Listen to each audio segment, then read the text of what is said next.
anesthetist and pain physician at Peerless Hospital in Kolkata, and he's also director of his own clinic, Pain Care Clinic in Kolkata. He has 2 national publications on his name.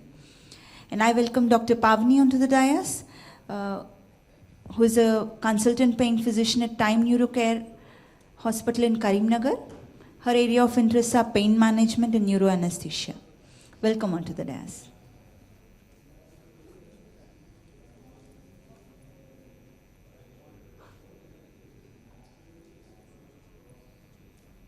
Percutaneous spinal fixation is a technique used by the surgeons to stabilize the spine.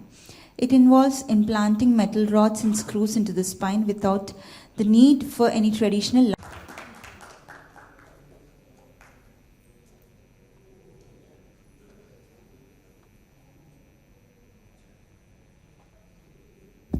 Dr. Kailash Kothari sir is Director of Pain Clinic of India Private Limited, and he works in Global Fortis Apollo. His area of interest are minimally invasive spine, neuropathic pain, and he has more than 50 national and international publications and books on his name.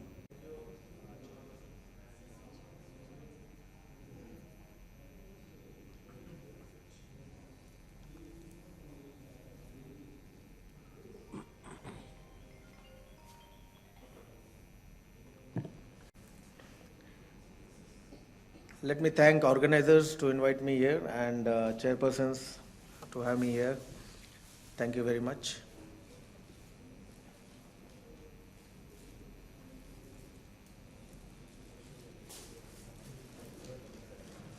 Okay. So basically, when we are talking about minimally invasive spine surgery, this is one technique which as a pain physicians we can do very effectively, where the results will be fantastic, because we are commonly doing vertebroplasties, and the technique is nothing but vertebroplasty along with putting 2 screws and rods on the same needle. So we are doing this for spinal listhesis cases where one vertebra is moving over the other vertebra and causing canal stenosis. So I am just giving some introduction, and I'll show you a small video. So basically we have all the cases which are coming with listhesis, they will be either degenerative or maybe traumatic, and most of the time it is asymptomatic, but many times it causes nerve compression because of the spinal cord this compression. So the symptom, they are arising because of the segmental instability, which can be caused by facet joint hypertrophy or subluxation and thickening of the ligamentum flavum. And there is a stretching of the facet capsule, and the listhesis itself is painful because of that. And the symptom may not be constant and can be affected by the position and the movement. So how the degenerated disc, which is the culprit, which is the first thing which starts in the degeneration of the spine, and this causes the listhesis to happen. So in step 1, the anterior-posterior transitional shear forces that arise from the long-standing soft tissue instability. The step 2 is accelerated degenerative changes which are happening in the facet joint, and in step 3, the facet joint complex, it fails, and that is why 2 vertebrae, they move without any control over each other, and that causes instability. So we have various treatment, depends upon whether the listhesis is stable or not stable. If it is stable and patient is having low back pain, we treat it conservatively. If there is a radicular pain, we still treat conservatively or with some injections, or sometimes they need decompression with fusion or instrumentation. And if there is a claudication, we treat it with decompression, fusion, instrumentation and discectomy. So depending upon what symptoms patient is having and what kind of degenerative spondylolisthesis is there, we plan the treatment accordingly. But when it is unstable, most of the time patient need fixation, and of course there also we start with conservative line of treatment, and if patient symptoms are not controlled, then decompression with fusion and instrumentation is required. So we decide when patient is requiring the instrumentation. So it all depends upon the patient's age, its symptom, dynamic instability. Age means if patient is too old and patient is not doing a lot of activities, patient is at home and doing his routine activity at home, and sometime he goes out, those patients will still treat conservatively with medication and some pain injections. But if the patient is very active, he is going to office and is very young, he is moving around and he is very active socially, then we need to fix the spine so that he can carry on his activities. So it all depends. The decision taking is always as per the patient's profile. So we always we have to remember what is the patient profile, how much he is contributing to the society, and whether he is doing a lot of other activities rather than at home. So in more active people, we have to go more aggressively. And when patient is having dynamic instability, so dynamic instability, we see the lateral X-ray of the spine and see flexion extension. If there is a instability, you will see more movement in one action, like flexion or extension. Suppose you are having patient is having flexion X-ray, and you have a 2 or 3 millimeter of distance between the posterior border of the two vertebrae of L4 and L5 or L3 or L5. And in extension, that distance is changing. It is from 3 millimeter, it is going to 5 or 6 or 7, whatever. So that will show you what is the amount of instability. So depending upon the instability and the symptom, you decide whether you need to fix the spine or not. And sometimes surgeon has their own preferences when to do the fixation, and institutional, there are some protocols, they decide when to do the procedure. So approach one, in treatment, approach one is only decompression, where we do endoscopic decompression posteriorly. Approach 2 is decompression with instrumentation, and approach 3 is sometimes only instrumentation. And so most of the time, many surgeons, they prefer putting a cage between two vertebrae so that the fixation fusion happens. And in many surgeons, they prefer only instrumentation. The fusion, because you are fixing the two motion segment or one motion segment, like L3 and L4 or L4 or L5, you're fixing it with the instrument. Many times the fusion automatically happens. So there are two schools of thought. Some people think fusion is necessary. Some people think, why you want to do excessive instrumentation and putting the cage inside the disc when it can be managed without that. So you have to have your own opinion about that, and you have to decide when patient is required fusion or not. So today I am going to talk mainly about the instrumentation, the fixation part. I am not talking about the fusion. So this is listhesis, you can see. So you have a bone over the L4 over the L5, and this is the pseudo bulge which is causing spinal canal stenosis. In this case, you cannot see more of a ligamentum hypertrophy, but if you see here, this is very tight canal and needs some treatment. So you need decompression as well as fixation. And you can see the X-ray here. So canal stenosis. So we'll just go to the surgical step. Before that, we need to know what are the instruments. So there are various kind of instruments which are available.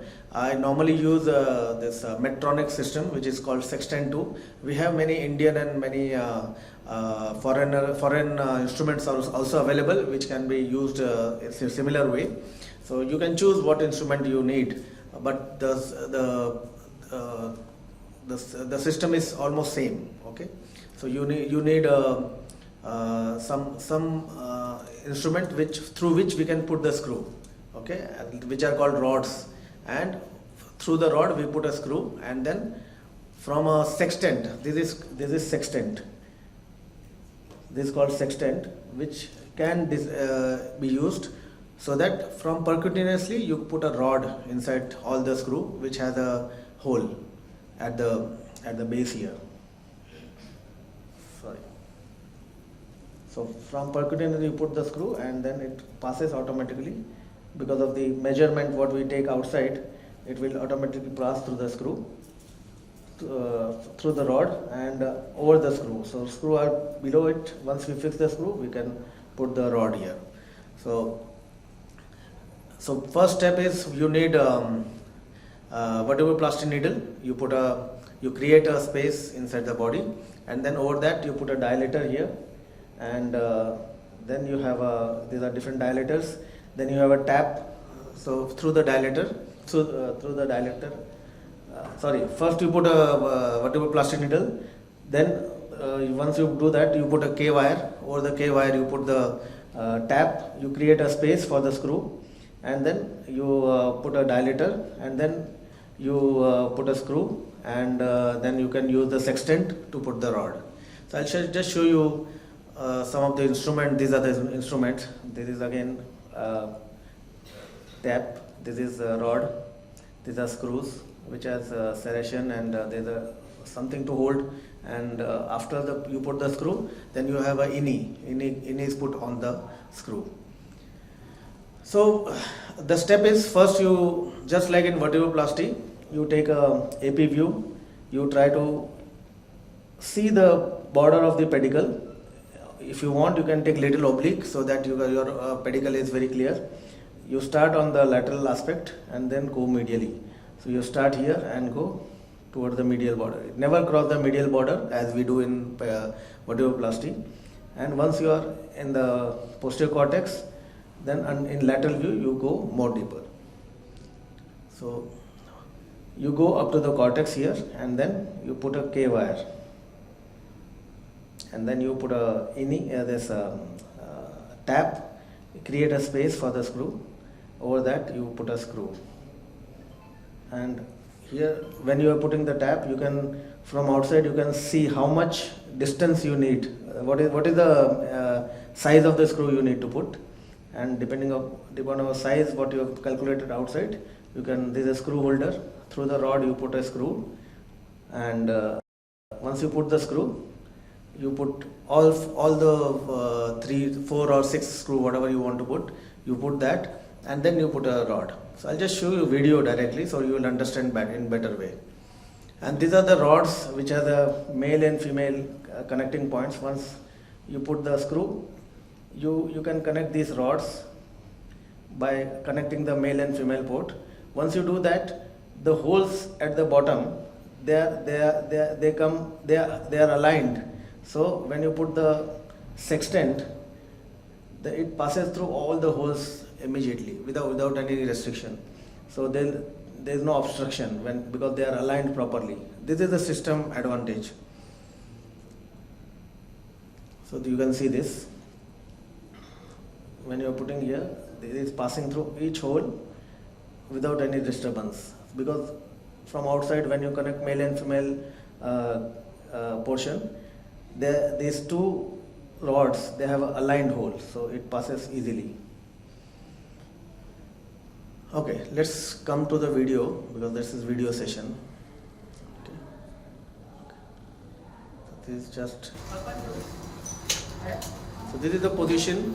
Normally I break the table, and in lateral view I make sure that I align the posterior border of this vertebra, and then just like we do in vertebroplasty, we put the vertebral needle, put a guide wire or K wire, and then all wires are put together, and then one by one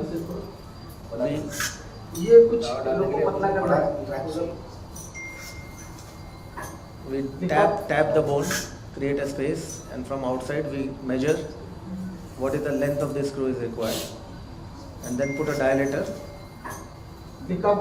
up to the posterior border of the facet or pedicle. Cannulated screw. This has to touch. This is your tap. Posterior wall तक जाते हैं. So you go up to the posterior wall, and this is a special handle, so you don't need to screw full. You can just shoot half screw movement. You can put the screw in and then remove it. Once you create the space, you remove it, and then you keep the sleeve there, and you are putting the screw by measuring from outside.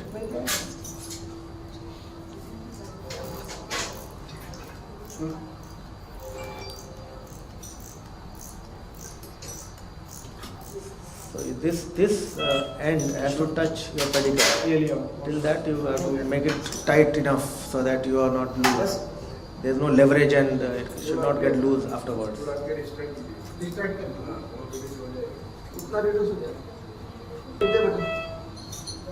this rod you keep there. Once you put all the rods in all four, you connect male and female and then align it. Once you align it, this is the sextant. We connect to both the side of the two rods, and then from here we make a small incision, and through that we put a rod.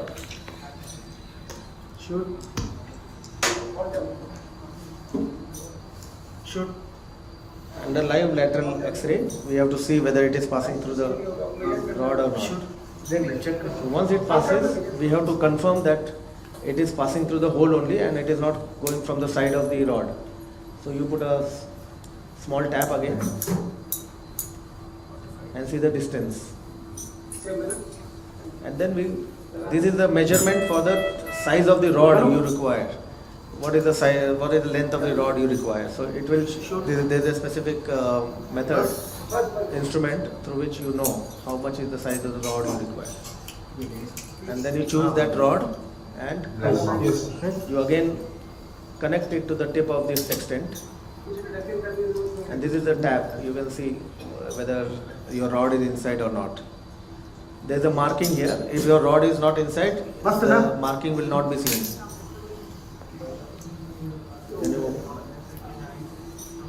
Then this is then over the screw you are putting an ini. So ini will fix and it will not allow the screw to come out.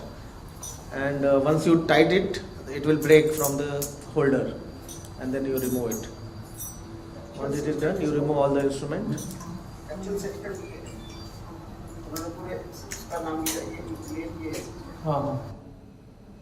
So this is how the post-op X-ray is. So advantage is that the main thing in this is to put a screw in a right angle. How we are doing vertebroplasty, it is same. It is nothing different than that. Only difference is understanding the instrument, which is very easy. Now we have a lot of company personnel who will guide you what are the instrument for what. So initial 1 or 2 case when you do with them, immediately you get the idea, and now obviously we read before we are doing the procedure. So putting the needle inside the vertebra in a proper angle so that it holds the vertebra properly and it supports your motion segment which is unstable. That's most important, and once you do that, rest of the steps are mechanical and done by any technician. So this is one of the best procedure where we can do justice to patient's condition and manage them with minimal invasive technique. So this is all about my video. Fusion, as I said, there's a two views, whether you do with instrumentation with fusion or without fusion. Normally in most of the cases which are not very bad, we do without fusion, and in some cases where fusion is required, transforaminal cage can be put. So you go transforaminally, you remove the disc, you prepare the end plate with a special instrument and then put a cage. So that is more advanced and more technically challenging thing.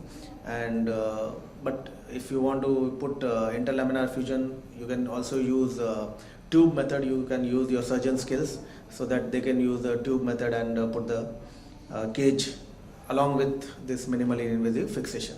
So this is all about this talk. The only thing is we should be more confident about the fluoroscopic anatomy when we are doing this procedure, and you have to be very sure that you are not crossing the medial border of the pedicle.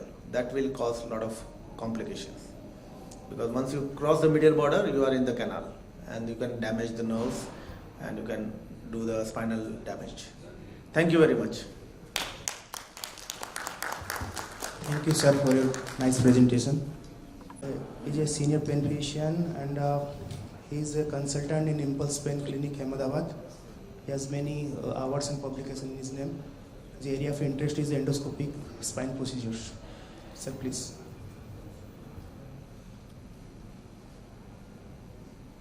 I am thankful to organizer for inviting me or such a advanced technology. My topic is transforaminal lumbar endoscopic discectomy. So this is the technology we have to work through foramen. It's good to see that our FNB curriculum has a list of essential and desirable, and this procedure including in desirable list. So it's good for pain physician to do endoscopy and learn about endoscopy discectomy. So what is endoscopy?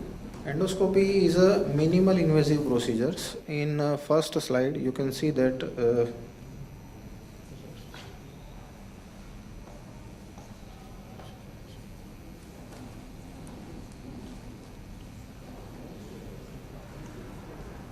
so this is a small incision, and we can introduce our scope and we can visualize more. And in microdiscectomy or in open surgery, we are opening much more and removing just only a small disc. So it is beneficial. So today I will cover these topics: anatomy of lumbar disc and foramen, indications, contraindications, infrastructure, patient selection, how to do a procedure, some complications, post-operative protocol, and various case discussions. So anatomy, basically endoscopy discectomy is mainly done for protruded or extruded herniated disc. We have to go through Cambridge triangle. As a pain physician, we all know the anatomy of Cambridge triangle, and mainly measurements are good. Height is 12 millimeter, width is 18, and depth is 22. So we can easily insert our 7 to 8 millimeter cannula from this triangle into from the foramen into the disc. So the indications are the unilateral symptoms in disc herniations: extraforaminal, foraminal, subarticular, central disc herniation, grade 1 or sometime grade 2 herniations, and infection in discitis limited to single disc, we can do it from transforaminally. So we go into the detail of disc herniation. So these are the extraforaminal, foraminal, subarticular, and central, and this is the grade 1, 2 and 3. So at least grade 1, grade 2 we can go. Grade 3 it's difficult for beginners, but we can do it also after some experience. So these are the examples of the this is grade 1 herniation. You can see this one. This is subarticular herniation, and this is foraminal herniation, subarticular foraminal. Exactly we have to it's difficult to say, but and this is central herniation grade 3, and this is foraminal herniation, and this extraforaminal herniation. So transforaminal endoscopically we can manage all this type of pathology. Contraindications are the lumbar canal stenosis. You can see there is no space. We can't visualize any spinal cord. So it's very difficult through transforaminal approach to decompress this type of pathology. L5S1 with high iliac crest. This is L5S1 disc, and we have to go through this. Trajectory may not be allowed sometimes, and we can go for trans iliac. So it's required some experience, but we can do it trans iliac also. Spondylolisthesis, as sir described, it requires a fixation, so we can't do only decompressions. Cranial and caudal migration of fragment. You can see this fragment is migrated. Actually in transforaminal endoscopy we have to go through a single dimension. So if inferior or superior migrated fragment, it's difficult to remove. Bilateral lower limb radicular pain, we have to do it from both sides, so it's better to go interlaminar. And this is just for one example. So this is look like grade 1 or grade 2 herniations. We can easily go through it with transforaminal, but if you go for some detail, You can see this is a CT scan and it is a calcified disc, calcified annulus. So after transforaminal decompression, patient does not get any pain relief. So we have to be careful before selecting our patients. Other contraindications are the trauma, tumor, bleeding, neuropathies, coagulopathy, metastasis, infection involving multiple disc, epidural space, surrounding soft tissue. So what infrastructure we require to start our practice? So we need a full laparoscopy unit, endoscope. This is a 30-degree endoscope, is commonly used. Many diameter options are available, 3, 3.5, 3.7, 4.1. But if you want to choose a single one, I prefer to take 3.7 millimeter working channel, which has a outer diameter of 6.5 and sleeve is a 7 millimeter diameter. These are some basic endoscopic instruments: endoscopic needle, guide wire, dilator and sleeves. Any camera, single chip, 3 chip HD is good. Light source, LED is preferable. These are some hand instruments. So mainly we required at least 3 to 4 basic instruments. Which of this grasper is a basic instrument? So it is different type of grasper is available. This is 2.5 millimeter diameter, 3 millimeter and 3.5. These are the commonly available diameters. And jaw length, important. This jaw length is also important. So 3 to 7 millimeter, 8 millimeter jaw length is available. So we have to at least 3 to 4 type of instrument in our hospital, so we can manage different type of cases. Another instrument is a palpation hook. Basically, when you have some fragment which is not see, this is our sleeve, we have to go inside the posterior 1/3 of the disc, but this fragment we cannot remove from this vision. It is not our under our vision, so we have to use this palpation hook to bring down into our cannula so that we can remove this fragment. Another is a curette. When some fragment is adhered to some tissue, we can remove it with the help of a curette. This is annular cutter, so it will cut the annulus. So mainly this is the lateral canal, narrowing or stenosis. So when we complete the decompression here, lastly we have to cut some part of annulus so we can free the lateral recess also. Some other advanced endoscopic instruments are the osteotome, dissector, trephine, upcut grasper. This you can take at easy of your economy. Cautery is required mainly 2 functions: for bleeding control and for tissue shrinkage. German, Indian, all are available. This is advanced instrument is endoscopic burr. So sometimes we require to burr a facet. So this also helpful. So now the patient selections.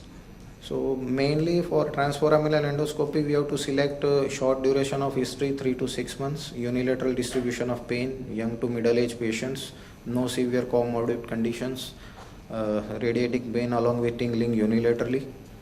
Exclusion criteria are the old age, long durations, motor power weakness, cauda equina, and psychosomatic elements. So we have to avoid this type of patients. Just for example, this is a best patient, unilateral protrusion, only left side pain, and very good.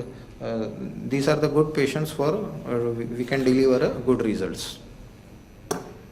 Preoperative, as per ASA guideline, for full procedure explained to patients, and pre-op routine blood test, physician fitness, informed consent and antibiotic. Type of anesthesia, there are 2 options. One is a local anesthesia, and nowadays we are doing under epidural anesthesia also. So local anesthesia is preferable, as we have to introduce local anesthesia from skin, subcutaneous tissue, muscle up to the foramen. We are not giving local in a foramen because it can anesthetize the nerve root, and we can have chances of complication or injury the nerve root. Epidural analgesia is also a good option. So we can have some diluted local anesthetic which we introduce in epidural space. We have to put our epidural needle 2 segment above the pathological level, and we can give 10 to 14 ml diluted solution. So motor effect is not there, but sensory analgesia we can get, and patient's comfort is much better than local anesthesia only. Position of patient is prone. Bolster or pillow can be put under the abdomen and pelvis. Now, most important part of our starting of this procedure is skin marking. So there are two types of marking. Some experienced surgeon are doing freely. They just keep 12 to 14 centimeter lateral to the midline and they start the incision. But actually, its marking is for the from where we have to put our skin incisions. So every person has a different build and height, so we have to do a exact measurement to put our skin incision. So we have to do marking in only a PA and lateral view, no oblique or no cranial caudal, nothing. So these are the steps of markings. First is a line A, which is a midline connecting the spinous process. Okay. Second is a disc line. So this is a line A and this is a disc line on which we have to operate, that is a line B. This is L45 or this is for L5S1. The third line is a line C, which is a iliac crest line. So we have to insert our scope by just above the iliac crest. So for L45 it's a good because iliac crest is mostly not hindering between our trajectory. But in L5S1 we have to make our trajectory oblique and to avoid the iliac crest. And the last is a line D. So this is an inclination line. So in this line we have to put our marker in a lateral view. We have to draw this line and we put our inferior edge of the marker at the anterior ALL line, anterior longitudinal ligament up to, and we have to measure the distance of skin to this level. So this is the distance, this, and we have to be a lateral from midline to lateral at same, because just for example if this distance is 11 centimeter, we have to keep our incision just 11 centimeter lateral on this line. So actually this line we have to calculate this distance and we have to put our incision here.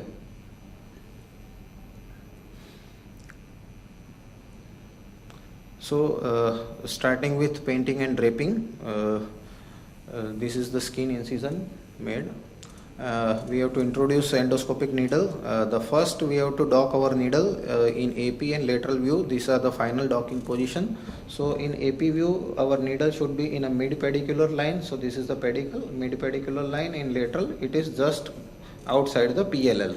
So these are the foraminal positions of our needle, and we have to introduce needle furthermore. So now second position is the intradiscal position, where in AP view our needle is in center of the disc, in lateral view it is a posterior 1/3 of the disc.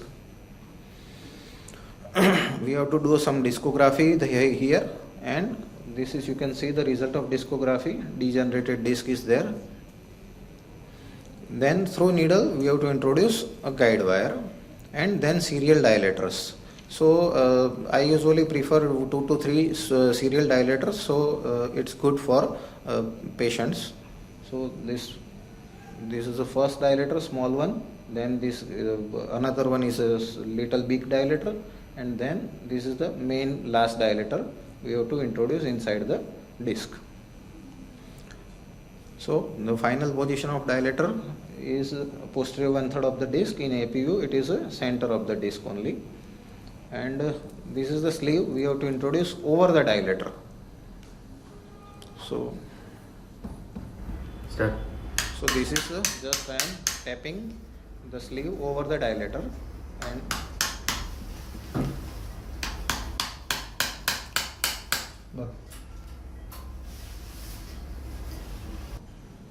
so this is the final position of sleeve, mainly posterior 1/3 of the disc in lateral, and in a AP view it is the center of the disc. So we will start the procedure. So this is mainly our aim of procedure is posterior. We have to decompress this posterior 1/3 of disc, and if any fragment is remaining here, we have to remove this type of fragments.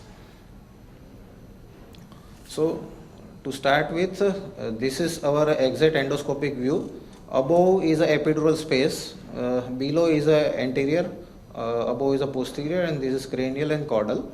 And we gradually introduce a small graspers to remove our fragment, disc fragment, and to decompress disc material from the disc.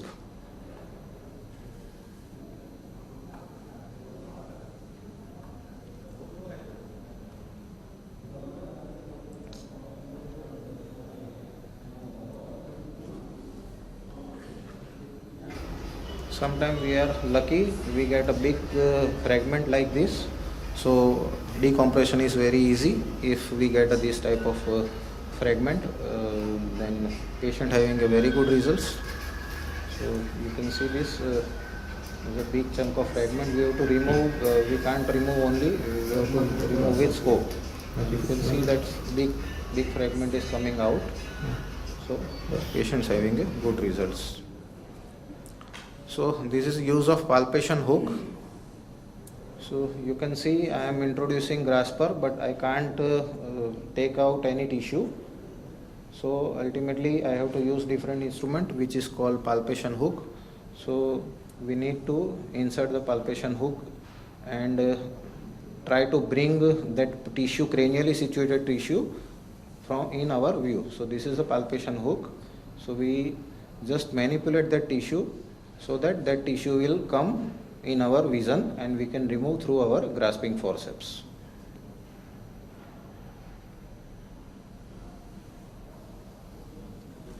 This is the use of radio frequency bipolar cautery. So we have two type of use. Basically it have a good vision improvement by shrinking the tissue.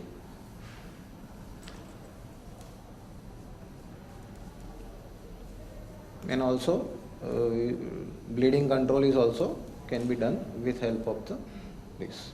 This is annulotomy, lateral recess. Some part of annulus we can cut so that we have good lateral recess decompression.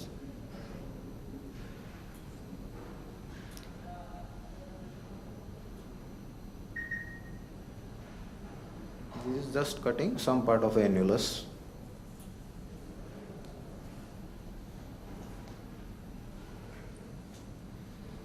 So these are the some removal of the fragments photos. So how will you confirm the decompression? Free fluttering of nerve roots or epidural annular flaps, epidural oozing, visual confirmation of removal of entire herniation, relief of pain by patients, visualization of decompressed traversing on exiting nerve roots, and free pulsation of neurological tissue dura. So almost you can see this. This is the traversing nerve root. It's not easily in each and every case we can find, but in some cases we can find traversing nerve root free. So what are the complications and management?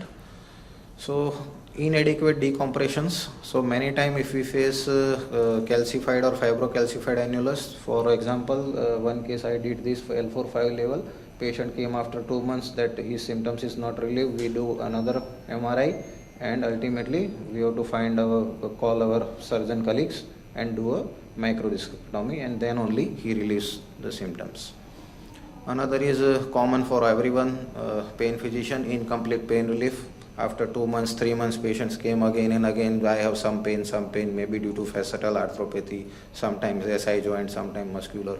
So we have to do some other procedures, but at least give them a good pain relief. Another complications are bleeding, which is usually controlled with cautery, and if at all require, we have to put a dilator into the sleeve and wait for some minutes, it will stop. Nerve root injury, not commonly seen if we are doing with good assessment of the MRI, and we have to avoid general anesthesia. Infection or discitis, antibiotic for 6 weeks. If not works, then endoscopic debridement is a second, and if that at all not works, then spine surgery with our friends. Dural tear, small tear, conservative approach. Major tear, it requires surgical interventions. Other complications are perforation of peritoneal sac and an injury to abdominal content, misfragment, sometimes instrument breakage, hematoma, postoperative dysesthesia. So to avoid complications, we need to have some protocol. So strict bed rest for 3 to 4 weeks is necessary for all patients. Lumbar strengthening exercise should be continued for 3 to 6 months. Avoid heavy workload for at least 6 months, and bending forward is also avoided. These are some examples of cases. This is a left side L45 extruded disc, 35 years old patients, and you can see the MRI. This is protruded almost grade 3 herniation, and this is the post-op results of that patient after 1 year. The same patient, you can see how extruded fragment, and it is almost removed here.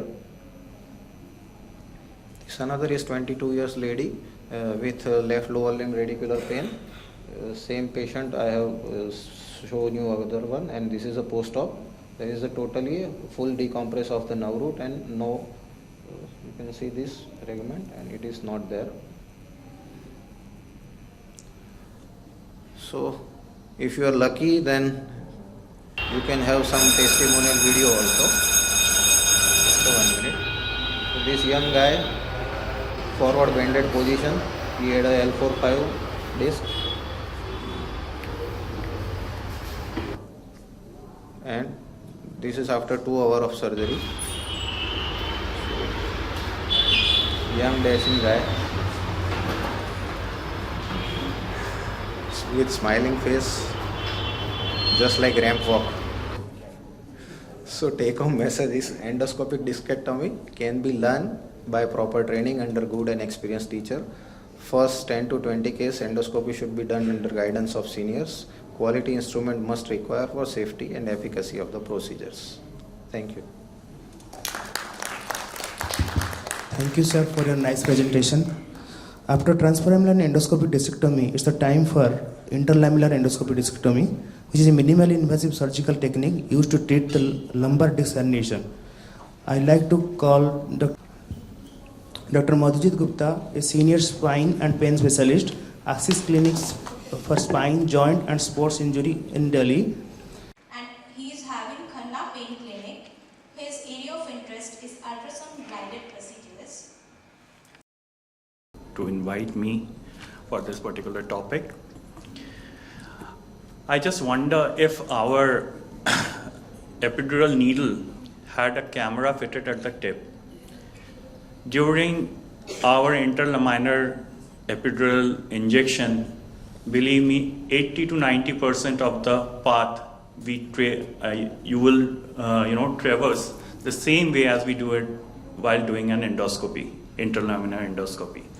So I have kept my this presentation very simple for you to understand that it's not that difficult to do an interlaminar endoscopy, and you can very easily, get yourself trained in this thing.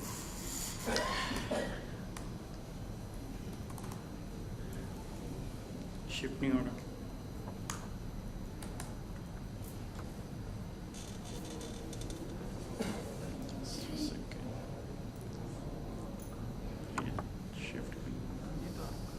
College.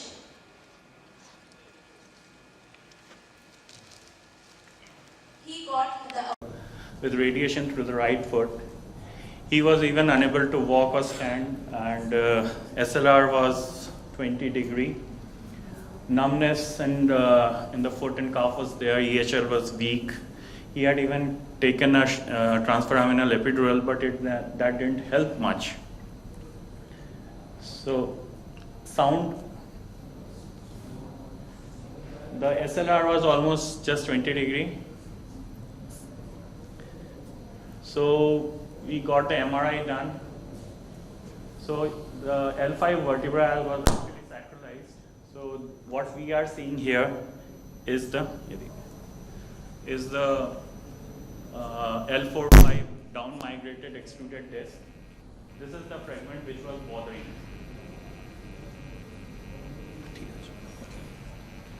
So as Dr. Pratik said, this is a very normal protocol which we follow, but we emphasize too much on the consent and counseling. Like I have seen many of us have this inhibition whether we can do or we cannot do the endoscopy and everything. We do not claim that we are spine surgeons. Okay, so that I would like to emphasize that every time you get a hand on endoscopy, you should explain the patient that we do spine endoscopy and we are good at it, but we are not the spine surgeons per se, and we are pain specialists. And counseling is very important, that because we do it under sensory epidural, the patient is conscious, he understands, he listens to what is happening in the OT. So if the patient is explained well, he cooperates well, he understands what's going on, so that becomes even an added advantage to you.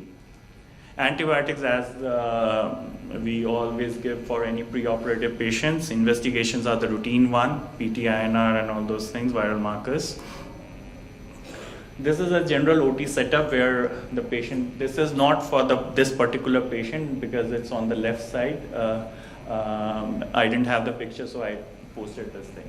So the C-arm monitor stays on the head and side. In between comes the C-arm, then the endoscopy suite, then the irrigation stuff, and the instruments come from your behind. The assistant stays by your side. So just to explain, the first thing is the point of entry. I would again take you back to the MRI. Like you see, the fragment is lying somewhere medial to the pedicle.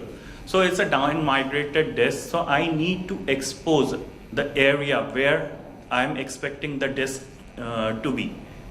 So my point of entry here, L4-5, I would like to be somewhere here, because the root which is coming out is here, and at the V point is the junction of the upper lamina and the lower lamina, where it joins here at the lateral aspect. This is the V point, this point. So we kind of target that area. On top of epidural sensory analgesia, I prefer to infiltrate the area which I would be traversing through xylocaine with ADR, so that the bleeding could be lessened. Even many a times we inject a little bit of adrenaline in the irrigation fluid as well. That helps. So the next thing is, after having decided, is the dilator and the sleeve. We introduce the dilator where we intend to target. So that is the area. This is the V point. So we introduce the dilator in the AP view, and while pointing the dilator, trust me, it will not go inside the spinal canal, even if you are not pushing it too hard, but you can very easily manipulate the underlying tissues, the muscles and all those things can be lateralized when you are going inside. So once you are confirmed about the AP position, you see the lateral view. So lateral view, you could see this is the facetal pillar. You see the hump here, you see the hump here. So you are at the V point, and in the lateral view, you are exactly on line with the disc, on the inferior end plate of the disc. Since I do not intend to go more inside the disc, I have to retrieve the fragment which has migrated. I won't go more towards the disc. So this is the working sleeve. We introduce the working sleeve. While introducing, we keep the bevel facing laterally. Once I reach this point over the dilator, I will rotate the bevel of the disc facing medially. It gives you a better vision, as well as it protects, when we go inside, it will protect the dura as well, the traversing route. So when we go inside, is the subcutaneous tissues and everything which comes your way. I have cleared up this area a bit. So here we are cleaning up this area, because the superficial layer of the ligamentum flavum, that kind of covers this area. You need to make some space so that you start understanding the anatomy in that region.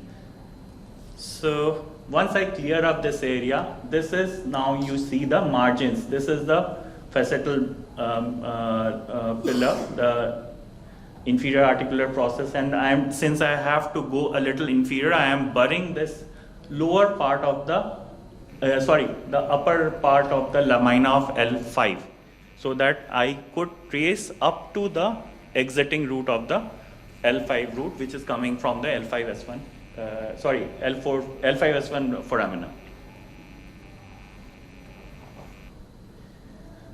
So once you burr, it makes the bone a little, it thins it out, and it becomes easier for me to remove the bony fragments with the Kerrison punch. You dissect it till the lateral margin of the ligamentum flavum, so that you are pretty sure that you are lateral to the traversing root, whichever is there. So you open up this area. Once you start visualizing the epidural fat, you become little more confident that you are away from the nerve and you can traverse further in. So once you start removing the ligamentum flavum from the side, from the lateral aspect, you start visualizing the traversing root. So this is the last part of that. This is the extruded fragment. It's adherent. So I'm using a nerve retractor to medialize the nerve so that I could tease the fragment out. So this is how we have, medialized this thing. We have cut open the flavum. Now you could see this is what's peeking out is the traversing root. So we tend to medialize the nerve traversing root, and we rotate the nerve retractor, or you can use a blunt dissector to tease out the fragment. So once it is out, we get hold on the fragment, and we do not try to just pull it out. It's very important that you pull it out very gently and you pull it out in total. Otherwise it would break out, and you would leave a fragment inside.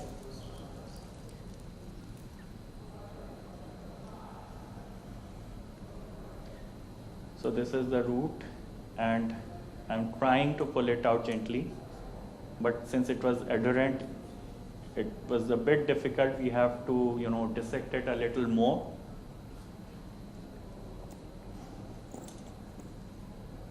And gently, and the fragment is out. So you could see the end, the free pulsation of the root.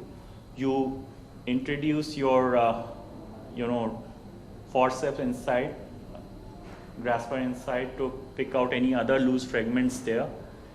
And after having done this, it's very important to corroborate what you have seen in the MRI, whether you have cleared off that area or not. So I make it a point to see where I was. So we had touched the disc area in the lateral view. I had just moved the scope a little cranial, given the cranial tilt, and see this area, because I was expecting the fragment to be here. So I have cleared that area of any fragment visible there. So that is the thing that completes the procedure. So this is the patient. This is not just one, I think less than a centimeter mark, and this was the fragment which we retrieved. And नमस्कार, मेरा नाम पवन है और मैं पिछले कुछ time से back pain से परेशान था। इतना परेशान था कि मैं बेड रिडन हो गया था। हॉस्पिटल बेड पे पहुंचा था, स्ट्रेचर में पहुंचा था, पर मैंने हॉस्पिटल में ये जो एंडोस्कोपी, स्पाइन एंडोस्कोपी कराई की वजह से आज मैं पेन फ्री लाइफ जी रहा हूँ। Thank you. So he could walk. I mean, literally from a stretcher back on his foot. It was very pleasing to know. And I would suggest, it's. And many state level awards. He is having 10 national publications.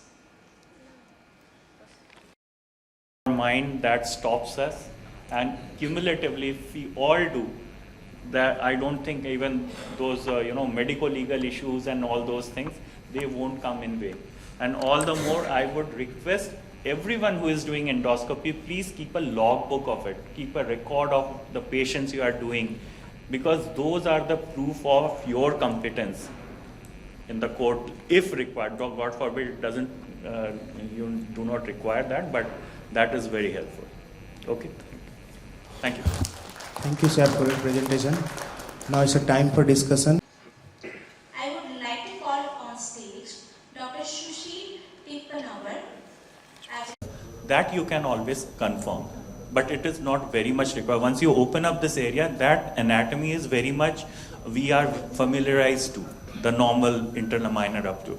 I find it even, it to be a little more difficult to understand the anatomy when you are doing the transforaminal thing. Because there are many new things there which we are not very well versed of. But in this, yes. Okay, thank you. All right, I have simultaneous question of all three speakers. Right, starting with Kailash, okay, two questions. What's the duration you take? And what's the downtime for the patient? How many days do you admit the patient? The patient get admitted for your procedures? And I'm sure it's done under general anesthesia, I suppose. All right, what's the duration you take for the procedures? And how many days you need to stay in hospital? So in fixation, if you are not doing any fusion, the procedure time is approximately around 2 hours. All right. So if you are putting 4 screws, you can take extra half an hour for 2 more screws. And we normally make patient walk immediately on the same day of surgery. And usually by next day evening, we discharge, or maximum 3rd day morning. Okay, So that's a quite short stay surgery. Okay, this, Another thing that you were doing only in the listhesis cases. Yeah, listhesis. But in the endoscopy after the discectomy, in any disc or any spine, No, it's basically, not idea advisable when for this fixation. you are fixing the spine when there is instability. If there is no instability, anyway, spine is fixed. So why you want to do it? You don't need to do it. Just like micro discectomy. Correct. So you can just remove the disc which is extruded or sequestrated, and you can just do that. You don't need fixation in those cases. Another thing that is transforaminal, when we are doing this discectomy and this thing, is there, we are very scared of there is nerve injury, because the nerve is so close into the foramen. So you see that Campine's triangle, if you can see. So this is just like this. So this is traversing nerve root, this is exiting nerve root, and we have to lock our here. So there are chances. So if we are going more anteriorly, then chances of injury to this exiting nerve root. And this traversing nerve root is, when you see from here, from lateral view, this traversing nerve root is behind the facet. Yeah. Behind the facet. So it is protected. So there are chances that we have exiting nerve root injury if we are going anteriorly. If there is any anatomical value. So you in a transforaminal procedure, you cannot injure the nerve. The reason is we are doing under local anesthesia. We are not giving any epidural or any anesthesia in the canal. So when you are just near the nerve, even if you are touching the neural sheath, there will be pain. so patient will immediately tell you that patient he is having some tingling or pain going down in the leg. So immediately you come out and you change your direction of the instrument. So that can happen. But when there is a disc prolapse, normally the distance between traversing root and exiting root is also increased because there is a disc in between. So it is bigger the disc, easier to pass, avoiding the nerves. But with the local anesthetic also, that root can be anesthetized. That's why you don't give in the canal. Yeah, canal. In the foramen you don't give any local anesthesia. So you don't need. You don't feel any pain on that area. When you are doing the procedure. Yeah, so when, see, what you should do when you are putting a first needle in the disc, then you put a guide wire, and over that you are passing dilator and all. So when you are putting dilator, before you insert the dilator inside the disc, that is painful. So you can use a longer needle through the dilator. There are different dilators are available where there are 2 holes. So from second hole you put the needle in the annulus. And then in the annulus you inject around half cc. So you anesthetize the local area of annulus, and then you put your so patient is not having much pain. So that become much easier to do it. But no, don't inject any local anesthetic in the foramen. Otherwise there's a chance that you can injure the nerve and you don't know it.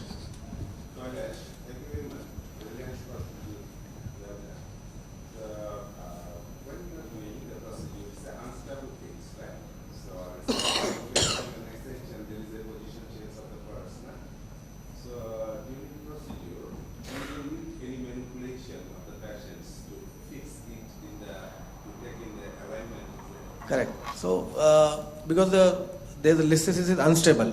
So what we do before we start the procedure, we make patients the unstable segment over the table break, where the table breaks. So we give the angle, we change the angle of the table till the time, like the head low and the leg, the foot low. So we break the table and we go till the spine is aligned. And then once we see the alignment in lateral view, then we start the procedure. So that can be done. Then there is another method is distraction method. So after you put the screw, you can distract and use your force to align it. So the grade 2 can be converted into grade 1, grade 1 can be converted into normal. So you break the easiest way is what we are doing is we break the table, we align the spine, because in flexion usually the two unstable segment, they come in alignment to each other. So you need to give angulation till the alignment is achieved. So sometimes lower segments go forward, sometimes lower segments behind. So is this an issue to change your? Yeah, so but normally with good flexion you get good alignment, but sometimes you need to change you can do some extension also. So both way it's okay. So 95%, not a single case we needed that we need to give extension. Usually with flexion alignment comes. And moreover, the lateral picture of the senior picture. Under lateral picture we have to confirm how much alignment we have got.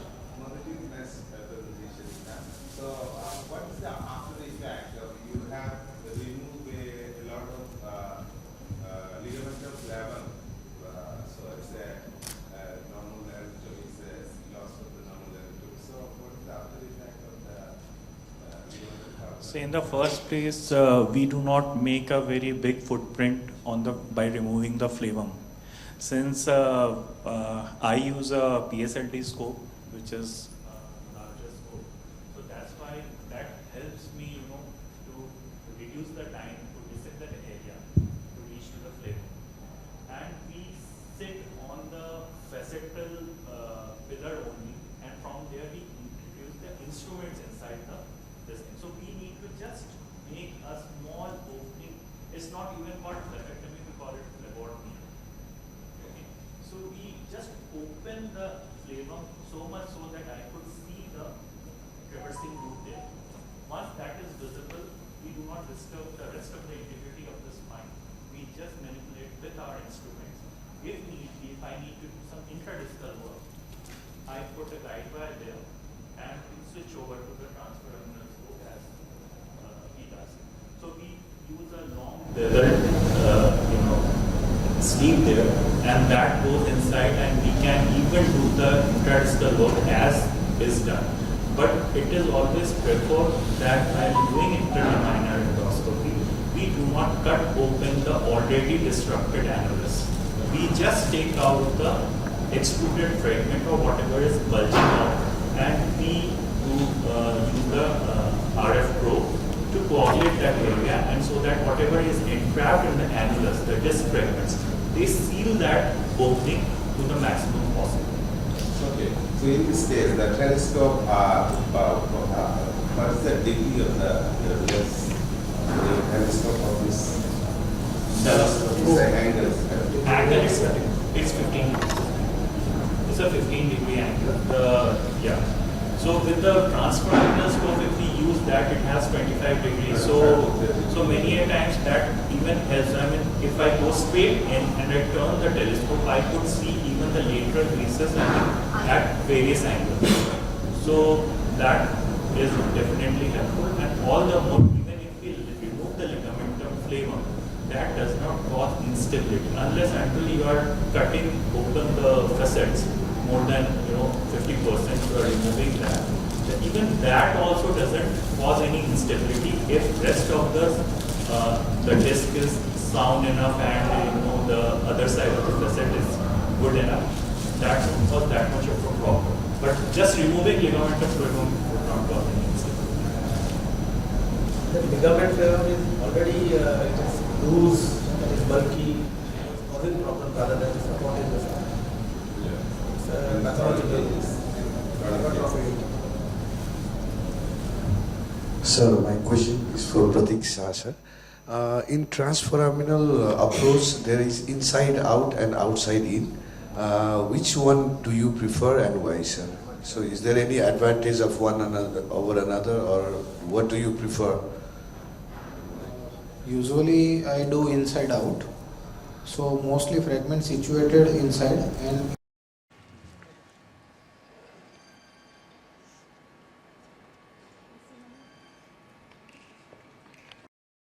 but sometime if fragment is migrated caudally or cranially, then we required outside in technique. In outside in technique, we have to first do facetal work.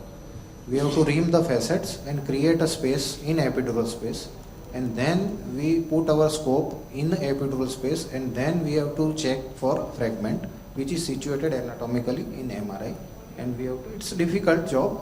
So mostly for transforaminal we go inside the disc and remove whatever it is, and if at all it is not difficult to work, then go for interlaminar.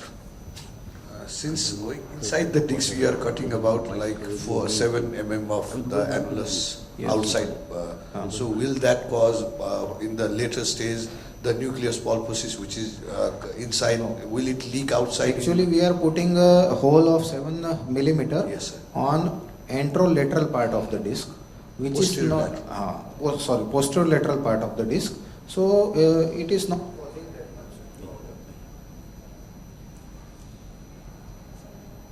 because that part of the disc is not having a pressure bearing. Basically posterior disc, which is curved part, is a pressure bearing. When we bend forward or bend back, so usually I don't see any recurrent herniation from that surgical side. Thank you, sir. Common questions, what level of your experience about the survey?